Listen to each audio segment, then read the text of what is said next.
청취자 여러분 안녕하세요. 설 연휴 어떻게 보내고 계십니까? 격전 높은 팟캐스트, 오피니언 리더들이 많이 듣는 팟캐스트 오다박입니다. 감사합니다. 언제나처럼 출연자가 지금 박수를 쳐주십니다. 언제나처럼 우리 서혜성 작가가 옆자리에 계셔야 되는데 오늘 정말 피치 못할 사정으로 시골 분이기 때문에 자리에 함께하지 못했습니다. 오늘도 저 혼자 진행합니다. 오늘 아주 특별한 초대 손님 모셨습니다. 이계삼 선생님이십니다. 일단 인사부터 나누시죠. 안녕하세요. 예, 안녕하세요. 선생님, 저는 선생님으로 기억하고 있는데 왜냐하면 이분이 교사셨습니다. 그렇죠? 네, 맞습니다. 초중고 어디서 가르치셨습니까? 중학교로 시작해서요. 고등학교 주로 있었습니다. 고등학교 선생님. 예. 그럼 과목이 국어였습니다. 국어 선생님. 가끔 시도 읽어줄 것 같아요. 별로 아이들 안 좋아했습니다. 그렇습니까? 어느 지역에서 교사? 경기도 김포에서 시작해서요. 네. 그 고향으로 돌아가서 경남 밀양에서 교직생활 마무리했습니다. 그러면 마무리했다는 건 지금 교사가 아니라는 예, 거죠? 그만뒀습니다. 잠깐 쉬신 거예요? 그만두셨어요? 예, 그만뒀죠. 네. 교사였다가 완전히 그만두신 분. 네네. 그리고 지금은 아주 특별한 일을 하시는데요. 네. 정치하시죠? 예, 정치 시작했습니다. 네. 정치를 어디서 어떻게 하고 계십니까? 예, 녹색당 비례대표 지금 이제 후보 예정자하고요. 탈핵 탈송전탑을 기치로 이번 20대 총선에 비례대표 후보로 출마했습니다. 네. 아이고 반갑습니다. 네, 반갑습니다. 자, 들으신 바와 같이 예. 전직 교사신데 뜻한 네네. 바 있어서 네. 진작 교사를 그만두시고 네. 그리고 녹색당과 비슷한 활동을 하시다가 네, 맞습니다. 최근에 그야말로 뜻한 바 있어서 정치를 시작하셨습니다. 녹색당 비례대표로 예. 오는 4월 총선에서 시민들의 선택을 기다리고 있는 그런 분입니다. 그래서 오늘은 이계삼 후보라고 불러드리는 게 맞을 것 같은데요. 네. 교사는 언제 그만두셨어요? 2012년 2월 달에 그만뒀는데요. 만 4년 됐네요. 네, 만 4년 됐습니다. 좀 천박한 질문일지 모르겠는데 네. 주변에서 안 말리셨나요? 교사 그만둔다고 했을 때? 사실은 그만두기 한 2년 전부터 이렇게 굉장히 그게 몰두해 있어가지고 주변 사람들한테 자연스럽게 학교 그만두는 얘기를 많이 했고 그래서 다 가랑비에 옷 젖듯이 저 양반이 언젠가 그만두겠구나라고 다들 알고 계셔서 그렇게 많이 놀라시지는 않았습니다. 예. 그런데 교사가 네. 물론 이제 굉장히 힘든 측면도 많고 실제로요. 교육 일선에서. 예. 그렇지만 저희처럼 이제 밖에서 보는 입장에서는 그래도 네. 대한민국에 몇 안 되는 좋은 직업으로 꼽히고 있잖아요. 특히 젊은이들한테는. 네네네. 그렇죠. 그러면 그리고 교사를 그냥 하신 게 아니라 월급도 받으시면서 하셨으니까 생계 문제도 있고 네네. 일종의 결단이고 그렇게 중간에 네. 연금 대상도 안 되시는 거죠? 예, 5년 정도 더 해야 연금 대상자가 됩니다. 그럼 저희 같은 사람은 한 5년쯤 기다렸다가 그만두거나 할 텐데 예. 전격적으로 교사를 그만두겠다고 결단하신 계기가 있습니까? 그러니까 교사로 지내는 게 좀 굉장히 답답하고 좀 무엇보다 좀 부끄러웠어요. 그러니까 부끄럽다는 건 누구한테? 우리 가르치는 이렇게 친구들한테, 학생들한테. 네. 그러니까 국어 교사이긴 했지만 노동이나 특히 비정규직 문제 같은 것, 그리고 기후 변화나 농업 이런 주제를 가르치고 수업을 많이 했거든요. 근데 제일 걸렸던 게 주로 농업이나 비정규직 문제 이런 거였거든요.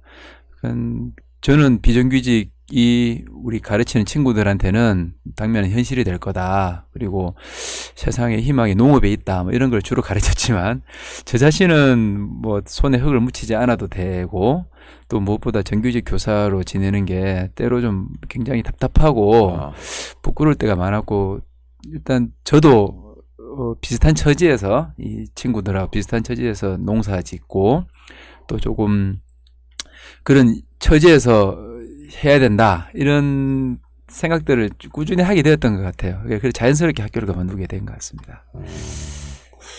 근데 선생님이 마지막으로 계시던 학교는 한 학급에 한 30명 좀 넘는 그리고 몇 학급이 있었습니까? 7학급 학급 하는. 그래도 좀 네. 큰 학교네요. 예, 뭐 밀양 시내에 있는 고등학교. 그러면 한 학년에 210명. 네, 네, 맞습니다. 200명 정도인데 솔직히 얘기하면 네. 그 중에서 교사가 될 확률은 몇 명이나 됩니까? 그렇죠. 많지 않습니다. 뭐 한 학급에 네. 그 평균으로 따지면은 한 10%도 안 되죠. 한 5% 이쪽 저쪽이었다고 보여집니다. 네. 5%가 아마 채 안 될 거예요. 뭐 네. 교대 4대를 1년에 몇 명씩 가기는 했으니까요. 네.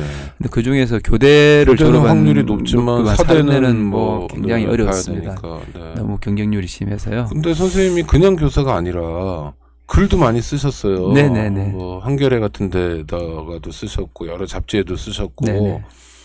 보통 학교 선생님들이 일선에 계신 교사들이 네네. 그렇게 활발한 집필 활동을 하는 분은 거의 없죠. 많이 안 계시죠. 예, 제가 좀 유별나게 예. 좀 뭐 좀 설쳤다면 설쳤다고 할 수 있죠. 아니 그렇든 네. 뭐 독자의 입장에서는 좋은 일이고 고마운 일이었는데요. 네. 그러니까 교사로서 애들 열심히 가르치고 네. 또 사회적 실천으로 가끔 데모도 하셨을 것 같고요. 잘 모르겠습니다. 네, 많이 했습니다. 네, 많이 하셨습니까? 많이 하시고 네. 또 글도 쓰시고 그럼 그쯤 하시면 충분한 거 아닌가요? 많이 하신 거 아닌가요? 오히려 그런 역설이 있었죠. 아. 그 뭐 이번에 칼럼집 하나 냈는데요. 네. 그 서문에도 그 얘기를 했어요. 칼럼집 제목이 뭡니까?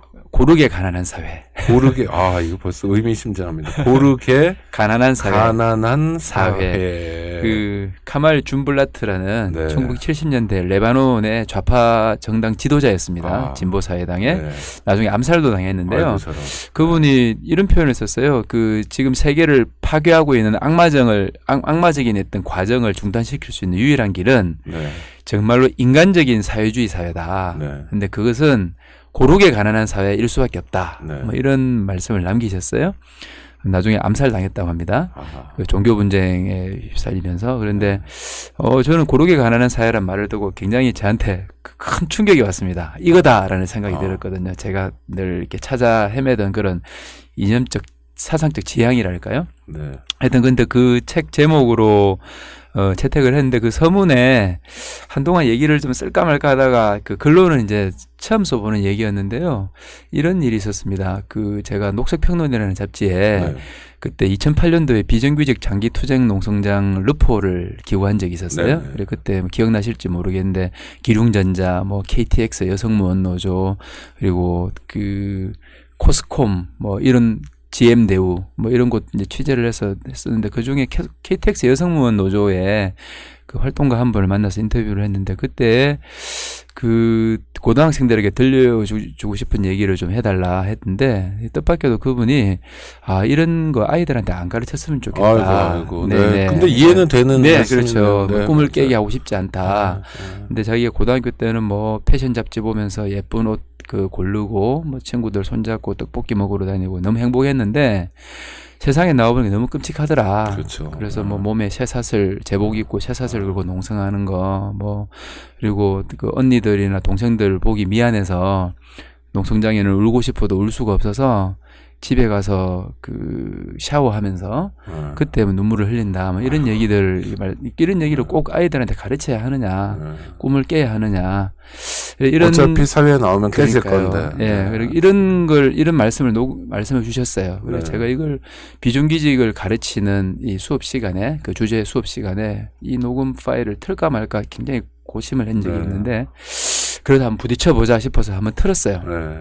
그 첫 번째 수업 시간이었는데 다른 수업과 전혀 다른 반응이 온 거예요. 깜짝 놀랄 정도로 애들이 침묵하고 몰입했군요. 몰입해서 또 저희 남녀공학이었는데 여학생들 다 우는 거예요. 그 얘기를 그 언니의 얘기를 들으면서 그때 제가 굉장히 큰 충격을 받았어요. 그러니까 이게 그 자기들의 미래, 자기가 겪어야 될 현실을 지금 아이들이 몰입해서 듣고 있다. 근데 문득 이걸 가르치고 있는 나는 교사고 뭐 정규직이고 또 아까 말씀 주신 대로 이만하면 내가 최선을 다하고 있다고 얘기를 많은 거리들을 지금 내가 하고 있는 건데 문득 그게 그런 저 자신 싫어지는 거예요. 예, 온갖 화가는 다 뒤집어 쓰고 있다는 정규직 교사의 정교조의 뭐 때로 또 이런 걸 가르치는 명예. 그래서 이게 바람직하지 않다 나 자신에게는.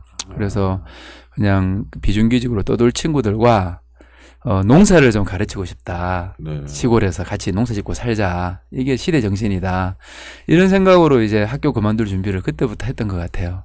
그랬는데 또 너무 공교롭게도 사직서를 낸 날이, 교장선생님께 낸 날이 1월 13일이었는데, 사흘 뒤에 그 밀양에서 잘 아실 그 분신자결, 송전탑 분신자결 사건이 난 거죠. 그래서 잠시 좀 길을 멈추고, 농업학교 준비하는 일을 멈추고, 송전탑 투쟁에 뛰어들었는데, 지금은 또 그 일에 또 그 일을 떠나지 못하고 거기 대책이 사무국장으로 사무국장을 하신 거죠. 예, 계속 지금 해왔습니다. 그러다 이제 정치까지 하게 되었죠. 그러니까요. 야, 이게 참 말은 쉬운 얘기입니다만, 그러니까 정직하고 싶었다는 말씀이잖아요. 네. 그렇죠. 네, 좀 위선이라는 생각이 들었어요. 그러니까 뭐 저는 위선이라고 생각 들지 않는데, 네. 뭐 그럴 수도 있겠네요. 실존적 고민이시기 때문에. 네, 뭐 그 사람마다 판단이 다를 수 있는데 토를 달기가 어려워서. 하여튼 그러나 전 존재를 옮긴 결정이었고, 저는 그 1980년대에 많은 사람들이 멀쩡하게 대학 다니다가 막 공장 들어가고 위장 취업이라고 했고, 그때 공장 가서 아직까지 공장 다닌 사람들도 있고요. 네네.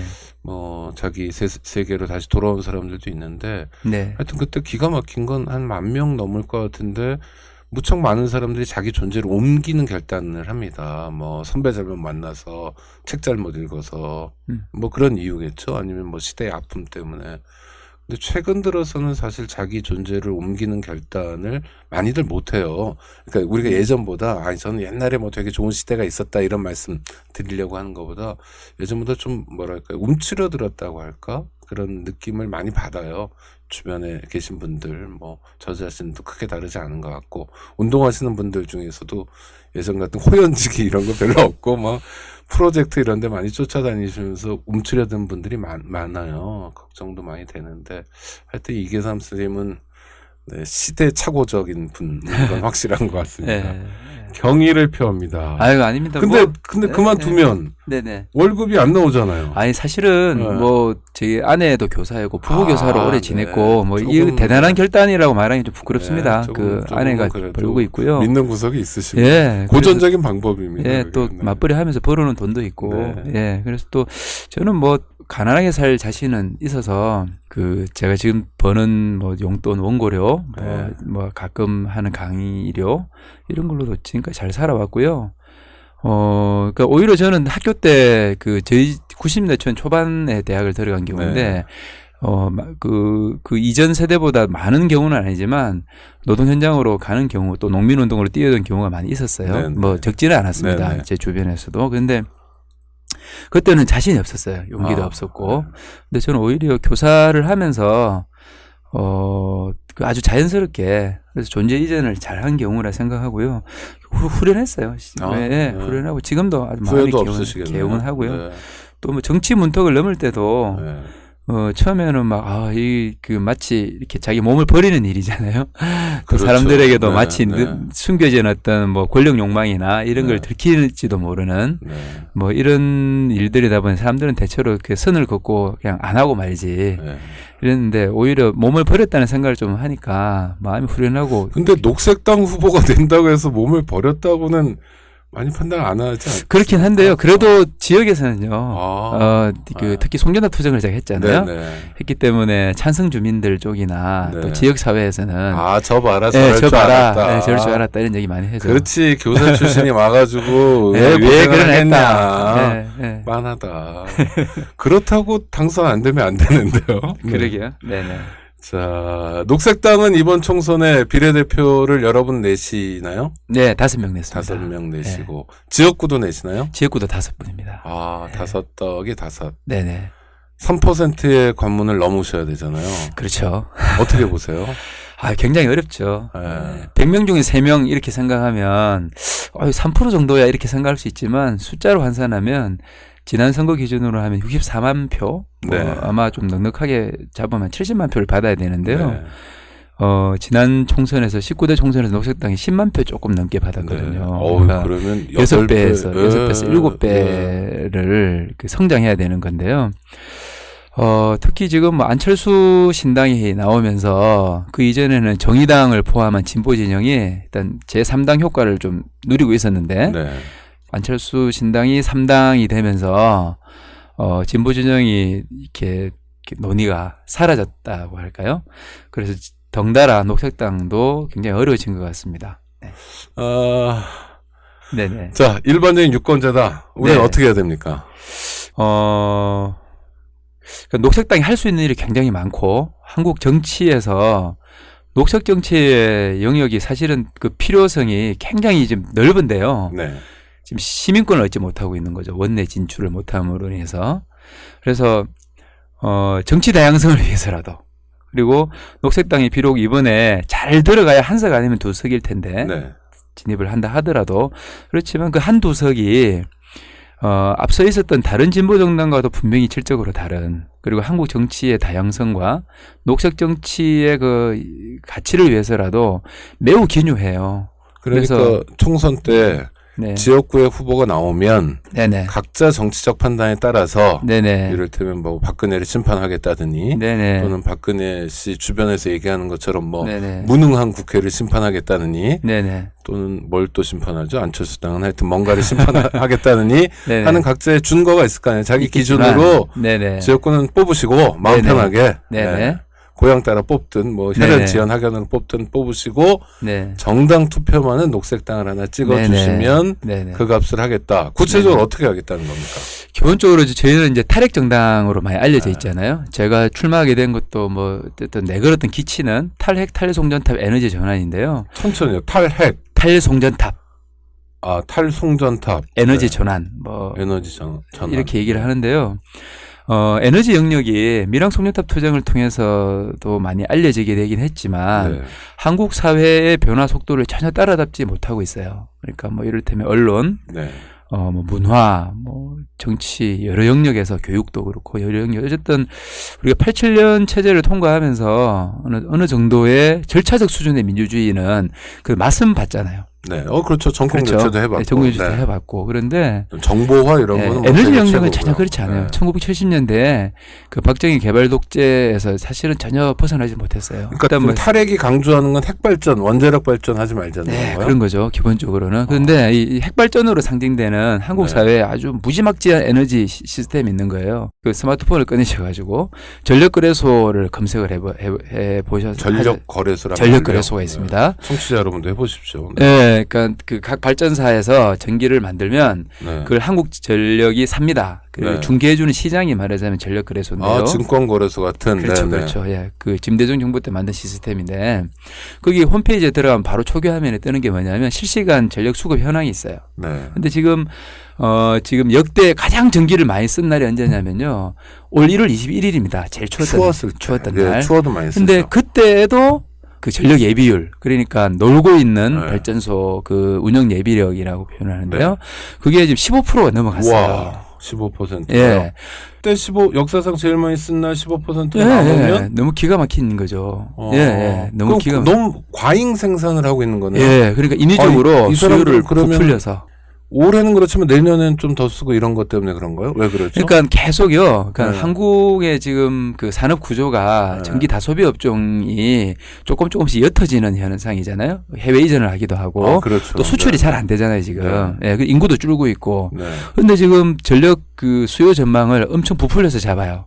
거기에 근거해가지고 화력발전소랑 핵발전소를 왕창 짓습니다. 네. 그리고 또 송전선로를 왕창 깔아요. 네. 이 시스템으로 지금 계속 지금 그렇게 왜 그렇게 가는 거죠? 한국전력이 그런다는 거죠. 한국전력은 정부가. 예, 한국전력과 정부가 지금 하는 네. 건데요. 그건 사실은 대자본의 이해관계입니다. 네. 일단은 전기를 그 원가보다 훨씬 싸게 쓰는 그 산업 자본들. 그러니까 네.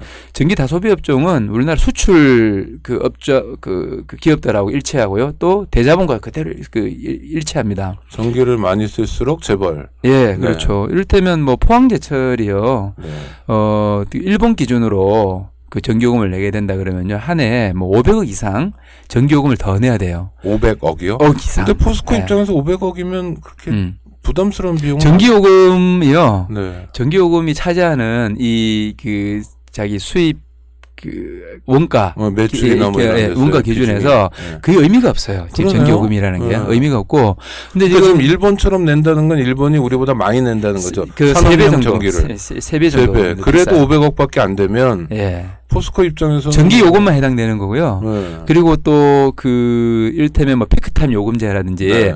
그러니까 그 지금의 산업용 전기 요금 체제에서 보는 이익이 어마어마하고요. 그리고 일단 산업용 자본들, 산업 자본들이 뭐 아주 비근한 예로 지금 당진에 있는 현대제철이 있어요. 네. 거기가 쓰는 전기의 양이요. 부산 전체 시민의 쓰는 전기의 양의 1.6배 정도 됩니다. 160%를 쓰고 있어요. 부산 인구가 300만 좀 넘죠. 네. 예. 근데 보다 많이 쓴다고요? 일개 공장이. 예. 아. 그렇죠.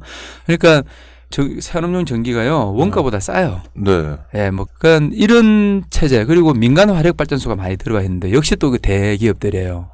예, 그러니까 뭐, 아까 말씀드린 포스코도 여기 들어가 있고요. 그러니까 첫 번째 중요한 문제로 지적하시고 싶은 건 네. 지금 전기 생산이나 전기 산업 구조가 예. 재벌 대기업이 주로 편제돼 있다. 엄청난 특혜를 주고 있죠. 예. 예. 그건 그렇고 그거하고 탈핵하고는 어떻게 연결되나요? 그러니까 핵발전소를 유지하고 있는 네. 기업들이 역시 또 대자본이고요. 네. 또 핵발전소로 인해서 그 낮은 산업용 전기요금이 유지되고 있고요. 그 법 체제를 다시 한번 얘기를 드리지 않을 수 없는데, 이런 체제를 유지하는 아주 근간이 되는 법이 전원개발 촉진법이라는 법이 있어요. 근데 이 법은 1978년에 제정되었습니다. 그러니까 네. 박정희 정부 시절에 정부 입법으로 제정된 법인데요. 이 법에 의하면 핵발전소 부지, 그다음에 변전소 부지, 뭐 송전선로 부지로 지정이 되어 아주 핵심적인 절차만 갖추고서, 그렇게 되면 토지 소유자의 그 의견과 전혀 상관없이 그냥 강제 수용할 수가 있습니다. 그리고 19개 법이 정하고 있는 인허가 절차를요, 다 면제를 해줘요. 사실 이거 깜짝 놀랄 만한 일인데, 그래서 그냥 형식적으로 환경영향평가 정도 하고 나면 네. 정부가 그냥 부지 딱딱 정하고 그냥 송전선로 선 딱 그으면 끝인 거예요. 그러면 속절없이 그 송전선로가 지나가는 지역의 주민들, 발전소 부지 주민들, 변전소 주민들 자기 땅을 뺏기는 거예요. 예, 그리고 엄청난 위험 속에서 그렇죠. 또 엄청난 스트레스 속에서 살게 되고, 그들이 하는 모든 저항 행위는 다 불법이 되는 거예요. 이런 게 존재한다는 게 사실 믿기지가 않는 일인데, 에너지 분야는 계속 그렇게 관철이 되고 있습니다. 아까 말씀드린 것처럼 아무런 합리성도 없이 발전소나 그 이런 전력 시설들 왕창 짓고서 지금 놀리고 있단 말이에요. 그리고 사실은 전기 소비 전가세가 이미 푹 꺾여버렸어요. 계속 꺾이고 있는 중이고, 근데도 지금 7차 수급 계획에서는 또 전기 소비율을 매우 높게 잡아가지고요. 또 신규 핵발전소 영덕하고 삼척에도 신규 핵발전소 짓겠다고 나오고, 그리고 신고리 같은 경우도 밀양과 연관이 되어 있지만, 3, 4호기에다가 5, 6호기까지 하게 되면요. 이제 지금 이미 세계 최대 핵발전소 단지가 되었어요. 고리 지역은. 네. 그 이전에는 후쿠시마 그 1원전, 2원전이었거든요. 이게 다 폐쇄가 되고 나서 지금 근데 후쿠시마 같은 경우는 반경 30km 이내에 인구가 많지 않습니다. 뭐 15만에서 뭐 20만 정도 된다 그러던가요. 근데 지금 우리 같은 경우는 30km 이내에 350만 명이 살아요. 그렇죠. 부울경 다 합하면 뭐 그렇죠. 엄청난 거죠. 그래서 근데 거기서 만약에 한 개라도 잘못되게 되면 이거 정말 엄청난 사태인 거잖아요. 예. 그렇죠. 엄청난. 그러면 녹색당으로 국회에 들어가시면 네네. 구체적으로는 뭘 하시나요? 기본적으로는 만약에 한석을 얻게 되면 그 녹색당은 그 임기순환제를 채택하고 있습니다. 그래서 2년씩 지난번 19대 총선에는 진보신당이 그런 공약을 한 적이 있어요. 안 됐죠. 근데. 안 됐죠. 근데 이제 녹색당이 이번에 이걸 공약을 했는데요. 다른 나라에 그런 사례가 있습니까? 독일 녹색당이 처음에 시작했던 얘기입니다. 그러니까 엘리트 정치인, 그러니까 좀 유력한 사람이 계속 정치 과정에서 전면적으로 활약하는 것은 어떤 민주주의 대의에 좀 맞지 않다. 누구나 해야 된다. 되시면 2년 하다가 네네. 그 다음에는 의정 활동의 경험을 살려서 네네. 국회의원 보좌관도 하고 맞습니다. 예. 이런 멋있는 모델도 있는 거 아닌가요? 저희 이번 임기순환제가 그 체제입니다. 만약에 이제 한석을 받게 돼서 되면 제가 2번을 받았거든요. 그럼 1번이 황윤 후보님이 2년을 하시고 저는 그 2년 동안 보좌관을 합니다. 그 일본에 가서 그렇죠. 보좌관을 미리 하고 다 그렇게 약속을 이미 이제 하고서 출발한 거죠. 그러니까 이계삼 후보도 국회의원이 되시면요. 네네. 그럼 되면은 이제 3, 4번이 그렇게 뭐 다른 그렇죠. 그 후보님들이 또 보좌관을 하시고. 그렇죠. 의원직 사퇴하면 정당에서 승계할 수 있으니까. 그리고 실제로 제가 지금 그 1심에서 밀항 송진탑 사건으로 집행유예형을 받았어요.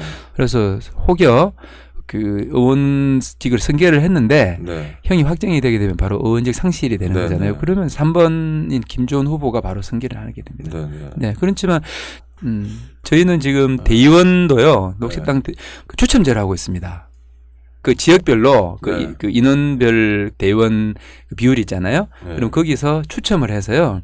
당사자 의견을 묻습니다. 추첨으로 이제 선출이 되셨습니다. 하시겠습니까? 해서 하시겠다고 하고요. 그래서 이제 그분이 고사를 하면 다음번 추첨자, 그 다음번 추첨자에서 지금 굉장히 정착이 잘 되었어요. 그리고 실제로 추첨되신 분들도 이거 활동을 하면서 녹색당에 대한 이해도 더 깊어졌고 책임감도 생겼고 또 그 어떤 특정한 어떤 세력에 의해서 선출된 게 아니기 때문에 오히려 사심 없이 상식적으로 합리적으로 판단을 할 수가 있는 거예요. 그 비례대표 후보가 된 건 추첨입니까? 선출입니까? 비례대표는 선출입니다. 저도 사실은 비례대표도요. 그러니까 이거를 가미를 해서 그 추천을 일단 받죠. 일단 어느 정도 아무나 이렇게 비례대표 후보가 된다라는 거는 조금 현재로서는 좀 너무 앞서 나가는 것 같고요. 그렇지만 어느 정도의 인정받은, 그러니까 어느 정도의 추천을 받은 후보들이 있다 그러면 검증된 후보들이 있다면 그들을 추첨으로 하는 건 저는 굉장히 필요한. 그럼 녹색당은 토론 또 교육이 많아야 되겠네요. 그래서 그 당원 교육이 그러니까 물론 이제 뭐 아주 만족스럽게 활발하다 보기는 저희들도 좀 뭐 아쉬운 면은 있습니다. 녹색당은 언제 창당됐습니까? 2000 후쿠시마 사태 때 처음 이제 그 발의가 되었고요. 2012년 1월에 창단되었습니다. 2월에 창단되었습니다. 그럼 아직 젊은 정당. 아직 이제 그렇지만 또 현 그 정당법상 등록된 정당들 중에서요. 제일 오래된 정당입니다. 뭐 이름 새누리당보다 뭐 하도 뭐 많이들 바꾸니까. 자, 탈핵이 굉장히 중요하다. 그리고 물론 지금 탈핵을 기체로 내걸었던 정당이 없는 건 아닌데 활동이 굉장히 아쉬웠습니다. 그렇죠. 녹색당의 의제가 굉장히 많습니다. 동물권 의제. 이를테면 공장식 축산이나 뭐 식품 안전과도 관련되는 문제이기도 하고요. 동물의 권리잖아요. 동물 헌법이 만들어져야 된다 생각해요. 지금 민법상에서 동물은 여전히 물건이에요. 그래서 학대에도 아무런 문제가 되지 않고 길거리에 있는 수많은 그 우리 버려진 반려동물들 그리고 또 야생동물들, 공장식 축산 이런 동물권에 관심이 있고 열정적인 당원들이 많습니다. 그럼 이들이 당에 그 국회로 들어가서 수많은 활동들을 벌여낼 거예요. 그리고 기본소득 문제는 이제 그 핀란드가 이번에 중도 우파 정부가 도입하겠다고 약속을 했습니다. 1년 안에 이제 결정이 날 텐데요. 우리나라도 성남시가 이제 청년 배당을 시작했지 않습니까? 굉장히 획기적인 변화라 생각을 하는데요. 저희는 이런 저성장 시대에 국가가 차별 없이 민중들에게 줄 수 있는 가장 좋은 복지 정책이라고 생각합니다. 자, 탈핵. 기본소득. 그리고 농업 부흥 같은 의제가. 동물권. 농업의 부흥 같은 거 있겠죠. 농업은 어떻게? 역시 저는 농민 기본소득으로부터 출발을 하는 건데요. 그거는 기본소득의 가지일 수도 있네요. 근데 또 농업 의제로서 또 굉장히 중요하게, 그러니까 만약에 전면적인 기본소득이 어렵다면 장애인, 녹색당의 공약이 장애인들, 그리고 농민들, 그리고 청소년과 청년들, 15세, 29세, 정말 기본소득이 필요한 그 세대들에게 계층들에게 먼저 주자는 거거든요. 특히 농민 기본소득이 중요한 게 제가 학교에 있을 때 제가 농업을 열심히 가르쳤어요. 근데 그때 기본소득 얘기가 나오기 전인데 그때 당시에 그 농림부에서 발표하는 농가 기본소득이 90만 원대일 때거든요. 근데 해외 많은 그 특히 선진국 국가들이 그 식량 자급률을 갖다가 법으로 관리를 합니다. 그래서 농민들에게 굉장히 많은 법정 보조금을 주거든요. 그래서 그게 농민 소득의 한 절반 가까이 차지한다 그래요. 그런 나라들이 많습니다. 미국도 그렇고요. 호주도 그렇고 유럽 국가들이. 그래서 우리나라도 국가나 지방자치단체가 농민들의 소득을 여러 가지 명목으로 한 달에 100만 원 정도 보장을 해줘서 농가의 소득이 어쨌든 190만 원에서 200만 원 사이가 되면 너희들 저 농사 지을 수 있겠냐 이렇게 물으면 반마다 물어봐요. 들어가는 수업 반마다. 그러면 한 10명에서 한 뭐 많은 경우에 절반까지 손을 듭니다. 그러니까 아무리 꼬박꼬박 그 소득이라도 보장이 된다면. 네, 그렇죠. 그러니까 이 떠나서 이 청소년들이 실은 이렇게 우리 어른들은 뭐 별 상관 없다 이렇게 많이 얘기를 하지만 자기 삶과 세상에 대해서 나름대로 판단을 하고 있는 게 있어요. 그럼요. 그래서 뭐 도시에 나와서 뭐 삐까번쩍한 이런 걸 꿈꾸는 것처럼 보이지만 삶과 관련해서는 정말 농사짓고 그 사는 삶이 더 좋을 수 있다라는 판단을 하고 있어요. 그래서 저는 농민 기본소득이 현재로서 40만 원인데 정말 40만 원이라도 농민들에게 보장이 된다 그러면 그럼 지금의 어떤 소득이 이제 100만 원 정도의 지금 정도 이쪽 저쪽이거든요, 지금. 그러면 150만 원 소득이 보장된다면 그 귀농을 할 수 있을 세대가 확 늘어날 거라 생각해요. 그래서 이런 기본소득 운동을 국회에서 그러니까 이 당장 되는 일은 저는 아니라고 생각을 합니다. 그렇지만 이제 그 여러 가지 지역에서 작은 실험들이 있고 그래서 또 한국에서의 전매 가능성, 뭐 조세 제도를 정비하는 문제, 그리고 불로소득을 환수하는 문제 이런 것들을 4년간 계속 토론하고 실험을 해 나간다면 아주 큰 진전이 있을 거라 생각해요. 그럼요. 네네. 네, 그래서 그렇습니다. 녹색당이 할 수 있는 일이 굉장히 많습니다. 안녕하세요. 오창익입니다. 인권연대는 정부나 기업의 지원을 사양하고 오로지 시민의 참여로만 운영하는 100% 순도의 민간 인권단체입니다. 1999년 창립 이래 한눈 팔지 않고 오로지 인권운동에만 매진해 왔습니다. 인권연대 회원으로 참여해 주세요. 인권연대 회원이 늘어나면 그만큼 인권연대 활동도 풍부해지고 활발해집니다. 인권연대 회원 가입은 인권연대 홈페이지를 참고해 주세요. 감사합니다. 탈핵, 네네. 동물권, 기본소득, 농민 기본소득, 네네. 인권은 좀 관심 그래서 없습니다. 인권, 당연히 그런데 네. 인권과 관련해서 인권 문제죠, 사실은 뭐 기존 탈핵 정당이 문제도. 예, 기존 정당들이 특히 소수자 인권은 녹색당은 특히 많이 좀 강조를 네. 하는데요. 특히 이제 젠더 문제와 관련해서도 획기적인 법들을 지금 많이 지금 제안을 하고 있거든요. 네. 그래서 특히 이제 그 동성 결혼의 문제들, 네. 우리 녹색당의 그 소수자 인권 특위위원장이 김종광수 감독님이나 이런 분들이 열심히 지금 제기를 하고 계시고, 김 감독이 예. 지금 거기 가 계시는군요. 그렇죠. 네. 동성 결혼을 갖다가 이제 네. 법제화하고 네. 또 뭐 주민등록법 같은 경우도 이제 개정을 해야 돼서 예컨대 이런 분들이 계시잖아요. 트랜스젠더 분들이 실제로 주민등록법상으로는 계속 자기가 남성으로서의 정체성을 분명히 갖고 계시는 분이지만 네. 물리 생물학적으로도 그렇고 그러지만은 주민등록상을 계속 2번이어서 뭐 이런 경우가 계신다고 해요. 50살이 넘도록 한 번도 투표장에 가본 적이 없다. 왜냐하면 투표 관리해 주시는 분들이 다 동네 주민분들이잖아요. 근데 자기 그 주민등록증을 내는 순간 커밍아웃이 되는 거예요. 네. 그러니까 이 주민등록 정보에 왜 성을 표시하는 그 법적 성을 표시하는 정보가 왜 들어가야 되느냐. 반드시 그런 분들에게는 절실한 문제잖아요. 박정희가 입장에 드리운 주민등록법도 그림자 중에 하나죠. 그렇죠. 네. 성 자체를 지금 양성으로 지금 계속 네. 그 얘기를 하고 있잖아요. 그렇지 네. 않잖아요. 그죠? 그래서 양성평등이라는 말이 너무 흔하게 쓰이잖아요. 성평등인데 다수의 성이 존재할 수 있잖아요. 네. 그런 소수자 인권, 성평등의 문제도 그러니까 아무것도 아닌데 아예 네. 번호를 안 붙이거나. 제기할 겁니다. 그렇죠? 네네. 사람에게 그럼요. 물건인 네네. 거안 붙이거나 만약에 백보 양보해서 꼭 붙여야 된다면 미국의 사회보장 카드에서 하는 것처럼 무의미한 번호를 붙이거나. 이를테면 신분증을 왜 주민등록증이 그 역할을 해야 되냐는 거죠. 네. 신분증 없는 나라 되게 많습니다. 그러니까요. 네. 10중 8구 그 한국에만 있는 그 책에도 네. 그 얘기, 네. 저도 아주 잘 배웠습니다만. 그렇잖아요. 그래서 이 인권 문제와 관련해서도 녹색당이 어쨌든 다른 이미 제기된 인권 내재가 많이 있지만 네. 특히 소수자 인권 중심으로 해서 열심히 좀 싸워볼 생각입니다. 네. 그러면은 바쁘게 지내시겠네요, 요새.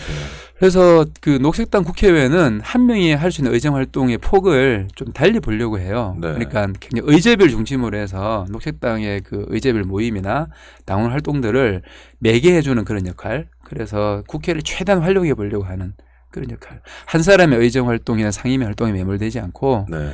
이렇게 의제들을 계속 이제 말하자면 코디해주고 예전에 의원의 개인기나 그 스타성 뭐 아니면 또 역량 중심으로 됐다면 당에 팀이 들어간다 이렇게 생각을 하시면 녹색당 한석이 할 수 있는 일이 굉장히 많을 것이다. 녹색당이 새로운 정치를 한다. 네네. 그러니까 엘리트 정치인들에 의한 그게 아니라 진짜 새로운 정치. 그래서 국회의원 임기 4년인데 네네. 우리는 반토막씩 내고 네네. 국회의원 마친 사람이 네네. 새로운 그 모습으로 또 네네. 녹색 가치를 실현하기 위해서 노력한다. 네네. 그래요. 그래서 찍어달라고 하기에는 네네. 사실은 새누리당, 더불어민주당, 국민의당 네. 너무 커 보이는 것 같은데요. 네네. 선거 전략 또 어떤 네. 게 있을까요?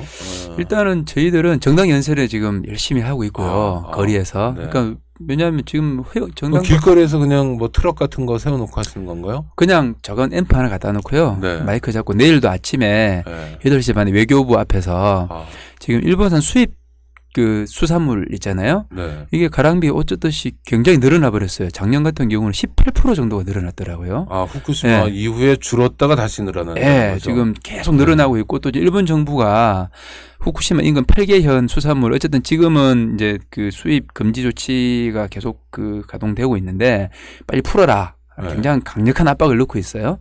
정부의 대응이 좀 굉장히 초미의 관심사인데 국민들이 만약에 그 잘 모르고 있는 상태라 그러면 지금 요번에 그 위안부 합의에서 보듯이 전 해제할 수 있다고 생각합니다. 네. 그래서 그걸 이제 우리가 좀 알려서 우리 국민들이 모르면 그렇게 굴복할 수 있을 문제거든요. 그 시장을 우리가 여는 게 네. 돈으로 꽤 됩니까? 상당히 액수를 제가 외우지는 못했는데요. 네. 굉장히 커요. 일본산 수입 수산물 비중이. 그리고 이게 정부는 계속 이제 그런 문제를 쉽게 넘어간 이유가 뭐냐면 일본산 수입 수산물에 그 방사능이 검출이 안 되는 게 아니거든요. 네. 미량이지만 검출이 되고 있어요. 그거는 자연 상태에서도 네. 된다 이런 얘기 아니에요? 그런 식으로 얘기를 합니다. 네. 그런데 실제로는 통관 절차에 있어서 얼마나 엄밀하게 검사가 되고 있는지도 미지수고 왜냐하면 작년에 그 원산지를 속여서 팔았다가 적발된 경우에 상당수가 일본산이었어요. 네. 근데 지금 그 과학과 관련한 경우는요, 사전 예방 조치 같은 게 되게 중요하잖아요. 네. 근데 그 한국의 뭐 산업과 관련한 이해관계 같이 관련되어 있는 이 과학의 입장은 뭐냐면 드러나는 것은 뭐 대단치 않다. 네. 방사능 같은 경우도 그래요. 그러니까 항상 기준치 이하라는 얘기를 하는데 그러니까 방사능은 늘 얘기를 하는 거지만 기준치가 따로 없다는 거잖아요. 아무리 극미량이라 하더라도 이게 인체에 사인을 하는 내부 피폭이라는 문제가 있기 때문에 매우 심대하고 위험한 문제라는 거잖아요. 그렇다면은 사전 예방의 조치라는 거는 전면적인 금지라는 게 맞는 건데 그걸 갖다가 이제 뭐 관심도 좀 덜하고 또 뭐 양도 얼마 되지 않는다 하니 가랑비에 어쩌듯이 그냥 네. 슬슬 좀 늘어나 지금 뭐 작년만 하도 2015년만 하도 2014년 비교해서 18%가 늘어났다는 거니까 네. 일본산 수입 수산물이 그다음 해제까지 되면 이제 굉장히 큰 문제잖아요. 이런 정당 연설회를 이제 하는데 사실 언론 취재도 잘 없고 그렇긴 한데 일단 현재로서는 그런 방법밖에 없는 것 같고요. 또 이제 이런 걸 SNS 계속 올리면서 근데 선거가 이제 닥쳐오게 되면 이게 뭐 녹색당 바람이 폭발적으로 부는 거는 사실 지금도 기대하기 어렵겠지만 또 정치에 대해서 고민하고 진지하게 사색하는 이런 유권자들에게는 좀 다가가지 않을까. 그런데 그런 유권자들이요. 네네. 노동당도 또 좀 챙겨봐야 되고 그렇죠. 그런 고민 있죠. 그렇죠. 사실 맞습니다. 이계산 후보도 그런 고민 있으시죠. 맞습니다. 인정합니다. 정의당도 꼭 나쁜 건 아닌 것 같고 네네. 뭐 이런 그렇죠. 중요한 거는 시대 정신에 대한 판단이라고 저는 생각하는데 여전히 그 정의당의 당 강령에만 봐도 소득주도의 성장, 모두를 위한 성장 이런 얘기를 하고 있어요. 근데 사실은 정말 경제 성장이 지금 가능한가? 모두를 위한 성장이든 미국의 유력한 대통령 후보 예, 버니 앞으로 샌더스 어떻게 될지 모르겠습니다만은 네네. 성장 웃기지만하게 1%만을 위한 성장이지 네네. 1%의 부를 독점하는 성장이지 네. 그분이 41년생이시더라고요. 그렇더라고요. 네네. 그럼 우리 나이로는 몇입니까? 76 되신 분이 네. 그렇게 말씀을 하시는데 한국의 그러니까, 진보 정당은 또 다른 얘기를 하네요. 그러니까 네. 이 분배의 정의 이상으로 중요한 게 성장 그 자체의 가능성에 대해서 그러니까 이제는 저성장 탈성장이 시대 정신이 되었다. 그럼 이 그리고 속에서 어떤 면에서 어쩔 수 없는 거 아닙니까?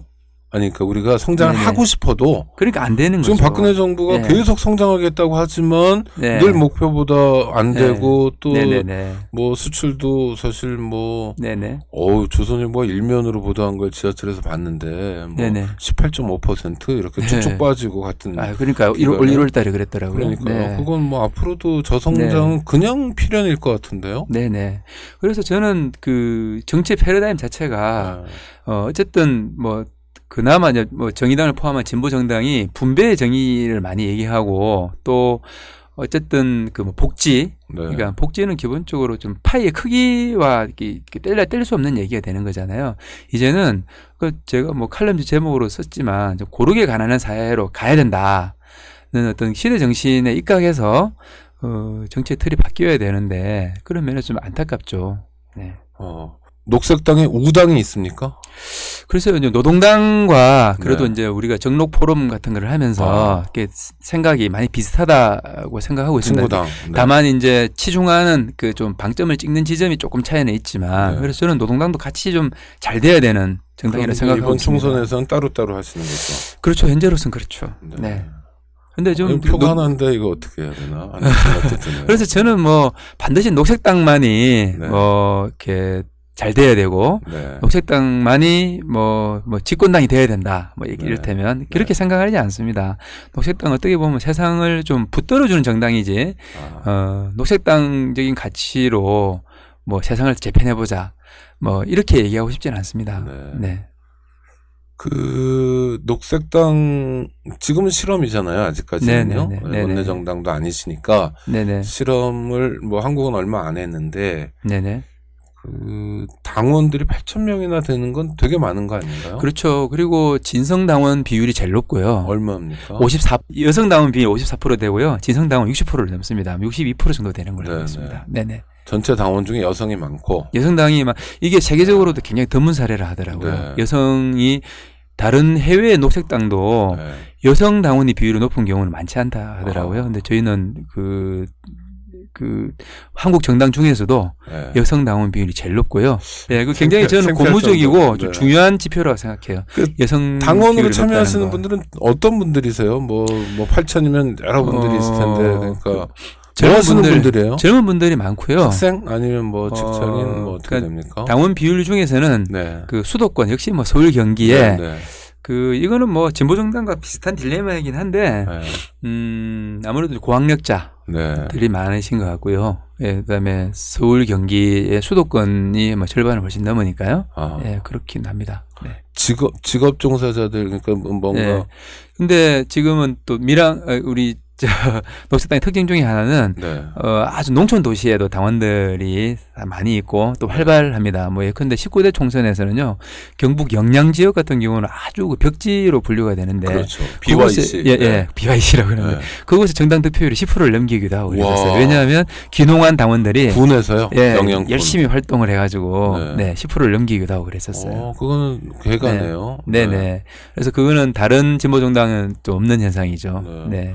그리고 녹색당이 아직까지는 낯섭니다. 낯설죠. 뭐 이름 많이 네. 들어보신 분들도 계시겠지만, 그러면 당이 지향하는 가치, 탈핵이라든지 이런 중요한 가치도 중요하지만, 그 당에서 활동하는 사람들이 누구인가. 네네. 그러니까 아직까지는 사람들이 당을 좀 보여줘야 되는 시기인 그렇죠. 것 같아요. 네네. 우리가 알만한 녹색당 당원들이 있으니까 김조광수 감독님. 한번 감독님. 나오고 네네. 있고요. 임술래 감독님. 네, 영화 네. 임술래 감독님이 예. 그 여성이나 여성이시고 네. 우생순 같은 영화, 부터해가지고 뭐 여러 그리고 가지 소수자 영화가 가치들, 있죠. 뭐 그분 영화에서도 되게 많이 다뤄지잖아요. 네, 저는 네. 새 친구라는 영화를 참 좋아하는데 새 친구. 초기작이신데, 네. 예. 그리고 또 동물권 관련해서 활동을 굉장히 열심히 네. 해오신 분이시거든요. 그리고 또 어떤 분이 있어요? 영화 감독 두 그리고 분이 계시고 우리 하승수 위원장님, 네. 하승수 위원장님은 네. 그러니까 어디 위원장이시죠? 녹색당 공동운영위원장이십니다. 그 대표가 뭐 다른 분들이 물으실 때는 당 대표로 할 수 있는 분이죠. 대표라는 명칭을 네. 녹색당에서는 운영위원장. 그리고 남녀 동수로 해서요.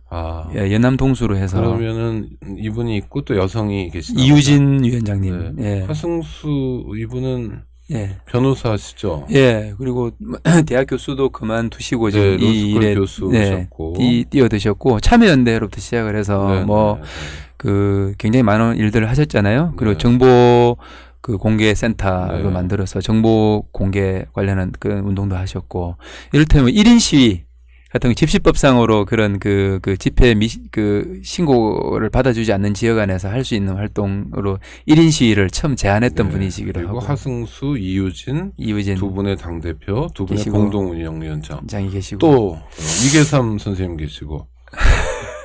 아이고, 그 같은 반열에. 김종철 녹색평론 발행인 예, 당원이신가요? 예, 그렇죠. 김종철 선생님이 그 녹색당 전도사를 자임하시면서 당의 전도사라는 직함은 없고. 예, 근데 뭐 네. 창당 당시에도 전국을 순회하시면서 녹색당의 필요성에 대해서 아주 그냥 아주 평당원이세요? 평당원이십니다. 김종철 직함은 선생님은. 없고. 네, 직함은 네. 없으시고요. 또 어떤 분들이 있습니까?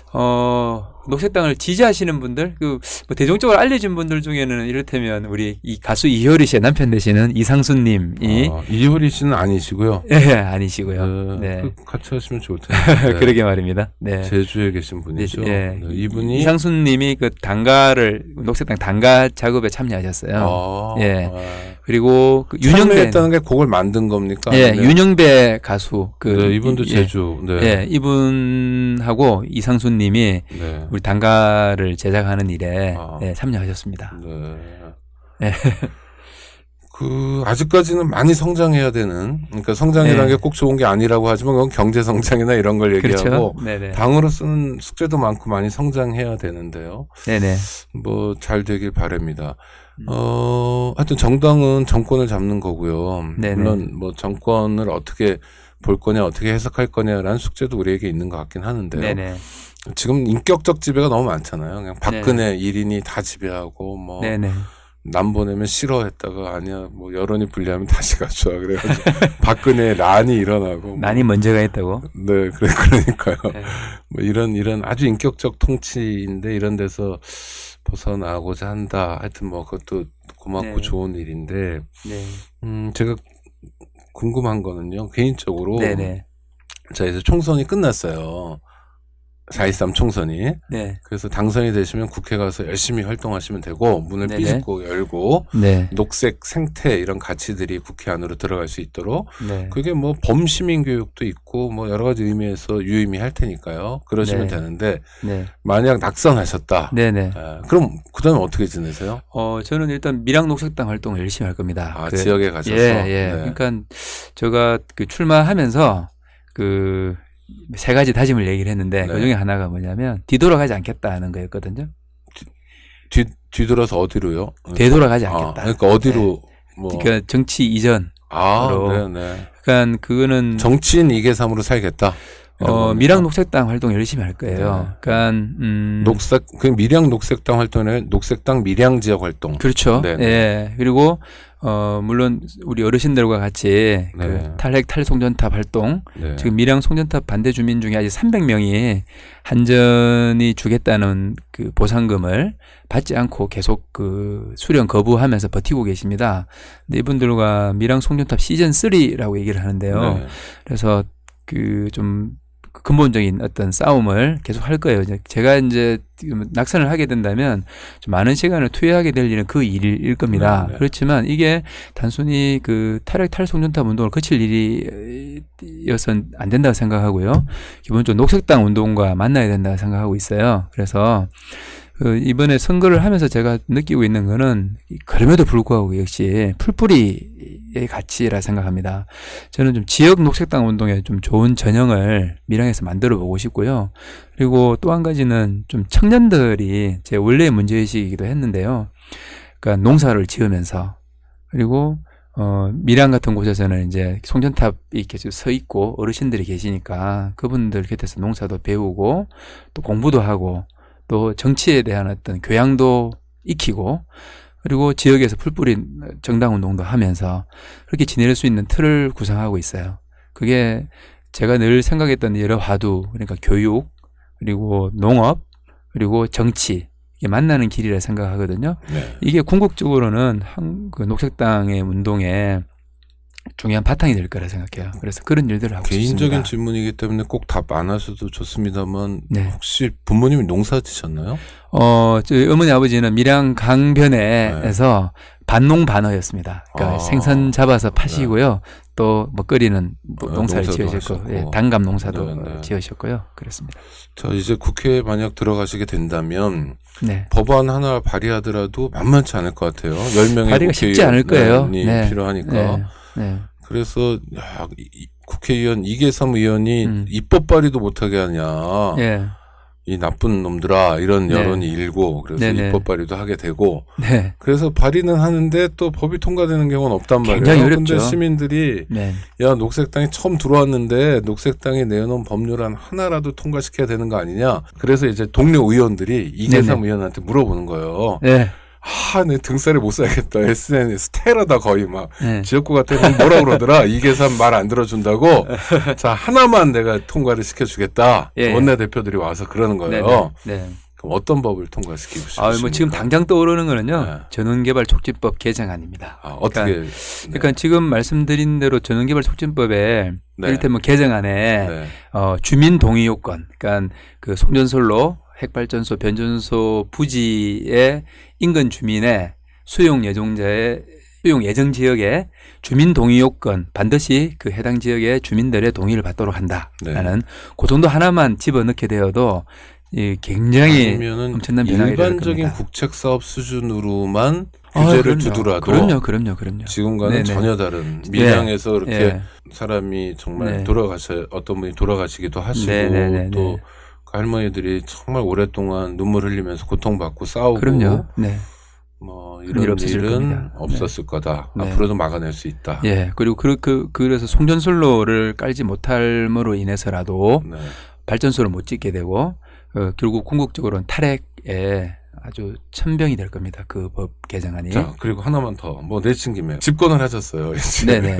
네. 그래서 자 이제 앞으로 어떻게 하실 겁니까 하면 계획을 말씀해 보신다면 네네. 근데 집권을 하셨어요 이제 어제부터 예. 대통령이 되시거나 뭐 그러니까 개인 대통령은 중요한 게 아니라고 그러셨잖아요. 녹색당 정권이 네. 있거나 네네. 또는 우리가 뭐 다당제 국가는 아니지만 녹색당이 일정하게 뭐 연- 독일처럼 그렇죠. 연정에 참여할 수 있죠. 연립해가지고 녹색당을 네네. 끌어들이려면 네네. 녹색당의 어떤 아젠다를 네네. 수용할 수밖에 없는 네네. 뭐 이런 상황이에요. 그래서 네네. 자 지금 한 2개 정도는 우리가 뭐 해볼 네. 수 있겠다. 네네.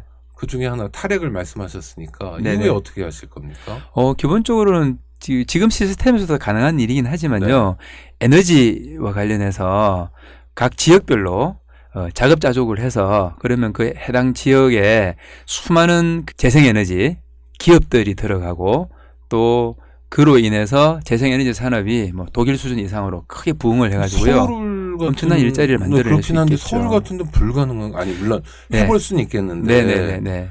서울에도 바람도 불고 서울에도 네네. 햇볕도 있으니까 아, 하겠는데 그럼요. 네네. 서울 사람들이 쓰는 전기량을 생산하는 건 좀 그러니까 서울 같은 경우 서울처럼 네. 특히 수도권처럼 굉장히 밀집해 있는 네네. 지역에서 에너지를 완전히 작업하는 거는 네. 굉장히 어려울 거라고 생각합니다. 불가능한 건 안다. 그렇지만은 그러나 노력 그 수도권 지역 그 인근까지 포함을 해서요. 네네. 되게 다양한 그 일종의 믹스라고 표현을 하는데 네네. 에너지 믹스 틀을 만들어낸다면 이를테면 뭐 소규모 LNG 발전 같은 네네. 경우도 가능할 거고요. 네. 그리고 건물과 그 각 주택에 태양광을 일단 활용할 수 있을 네. 거고요. 그다음에 각 좀 주요한 건물들에는 자가 발전할 수 있는 시스템들이 있습니다. 네. 뭐 남는 열 가지고서 발전을 한다든지 이렇게 하게 된다면요. 그리고 아주 작게 에너지를 생산할 수 있는 이 틀들이 굉장히 많은 일자리를 만들어내거든요. 그리고 실제로는 수도권 지역에 새로운 그들이 말하는 성장 동력이 될 수 있는 거예요. 네.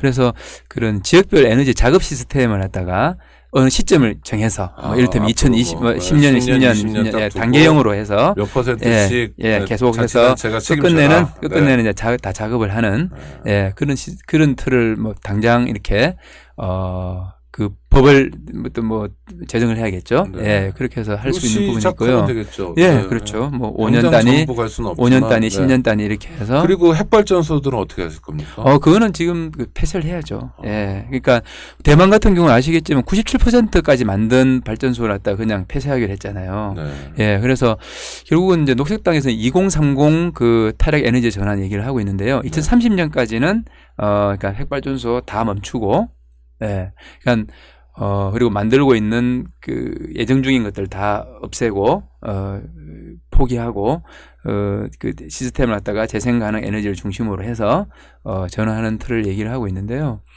그러니까 말씀 주신 대로 뭐 당장 우리가 연정에 참여하게 된다면 그래서 뭐 에너지 분야 예컨대 뭐 복지 분야 두 분야에 대해서 우리가 뭐 참여하게 된다 그러면은 탈핵 에너지 전환 기본법을 지금 우리가 그대로만 공표하게 된다면은 가능한 거고요. 또 그 복지와 관련해서는 저는 뭐 기본소득으로 지금 우리나라의 복지 시스템 자체를 전면적으로 이제 재정비하고 조세제도까지 정비하는 그런 틀을 갖다가 할 수 있을 거라 생각합니다. 벌써 시간이 이렇게 됐네요. 마무리할 시간이 됐는데요. 네네. 선생님 참 말씀도 조리 있게 잘하시고 또 저처럼 이렇게 이해가 짧은 사람에게도 귀에 쏙쏙 들어오게 네. 말씀을 해주셔서 방송 들으신 분들도 좋았을 거라고 생각합니다. 자, 진짜 마무리를 해야 되는데 마지막으로 네네. 또 청취자들하고 인사 나눠주시기 바랍니다. 예. 사실 뭐 저 개인적인 말씀을 조금 드리자면 저도 선거에 나오기 전 그리고 나오고 나서까지만 해도 마음이 굉장히 불편하고 좀 힘들었어요. 네. 한 번도 생각도 해보지 못했던 일이어서. 근데 제가 갈수록 예열 단계를 거쳐서 지금은 확신범이 되어가고 그리고 그 송년탑 싸움 할 때만큼 혹은 그 이상으로 굉장히 바쁜 일정들을 소화하고 있지만 별로 피곤한 줄 모르겠어요.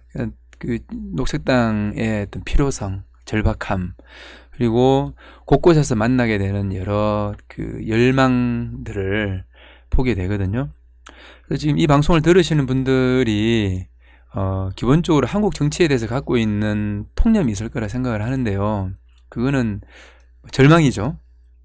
근데 그러니까 이 절망과 무력감을 우리가 넘어서야 되는데 그게 정치의 벽에 가로막혀 있는 거거든요. 저는 선거에 출마하기 이전에는 그게 벽이라 생각을 했었어요. 근데 넘고 나서 보니까 그게 벽이 아니라 문턱이었거든요. 네. 전혀 다른. 그러니까 저는 지금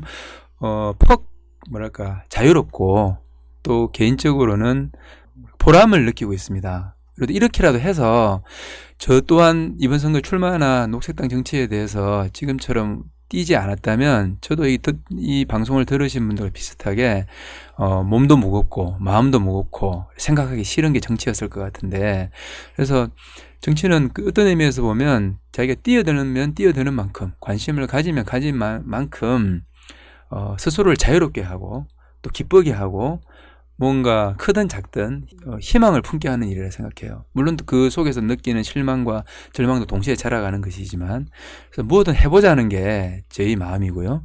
녹색당은 그런 열망들을 받아서 캄캄한 세상에 조명탑을 밝히는 것이 아니라 작은 촛불을 켜자는 거거든요. 근데 사람들은 그 조명탑에 의해서 희망을 느끼기보다도 캄캄한 세상에서 어딘가에서 밝혀져 있는 작은 촛불을 보면서 위로하고 그 촛불을 밝혀준 그 밝은 만큼 길을 가는 거라 생각하거든요. 그래서 우리가 이번 선거에서 촛불 하나를 켰으면 좋겠다. 그게 녹색당이다 라고 저는 생각합니다.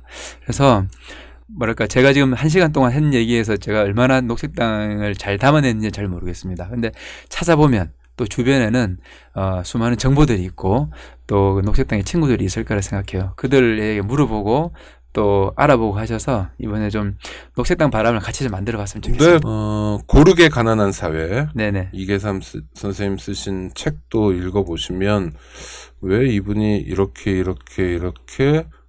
녹색당 후보로까지 오게 됐는지 네. 또 아실 수 있을 것 같습니다.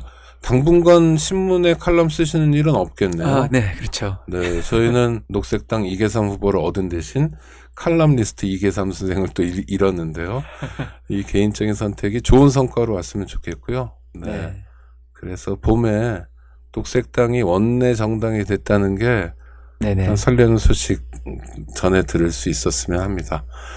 1시간 동안 감사합니다, 선생님. 고생하셨습니다. 불러주셔서 정말 고맙습니다. 아니, 와주셔서 감사합니다. 청취자 여러분, 다음 주에 또 뵙겠습니다. 감사합니다.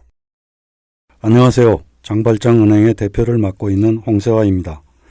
200만 원, 300만 원 벌금을 내지 못해 감옥에 갇히는 분이 매년 4만 명이 넘습니다. 장발장은행은 이분들에게 무이자 무담보로 대출을 해주고 있습니다. 장발장은행을 후원해 주시기 바랍니다. 실로 모든 게 엉망으로 치닫는 듯한 세상입니다마는 스스로